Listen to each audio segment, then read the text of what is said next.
Pumirma po ang GMA Network at ang Commission on Elections o COMELEC sa isang kasunduan o Memorandum of Agreement. Bahagi po yan ang aming paghahanda para sa pinakakomprehensibo, pinakamakabago at pinagkakatiwalaang coverage ng eleksyon 2019. Sa pamamagitan ng pagtutulungan ng GMA Network at ng COMELEC, may hahatid ang tama at napapanahong impormasyon para sa mga botante.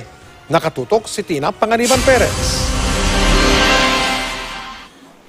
Para makatulong sa paghahatid ng GMA ng maagap at makabuluhang balita, pumirma ang GMA Network sa isang kasunduan sa Commission on Elections. Pumirma para sa COMELEC si Commissioner Rowena Guanzon. Para naman sa GMA, sina GMA Network Inc. Chairman and CEO Attorney Felipe Gozon, GMA Network President and COO Gilberto Duavit Jr.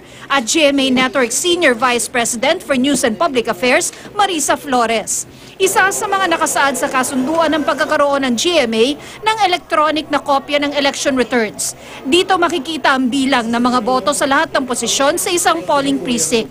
Sa pamamagitan din ng pagtutulungan ng GMA Network at ng COMELEC, mas malawak na maipakakalat ang voter education campaign ng komisyon.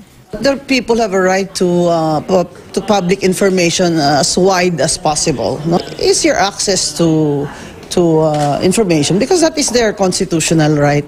Tulad sa mga nakaraang eleksyon, makakaasa ang publiko ng serbisyong totoo mula sa Kapuso Network.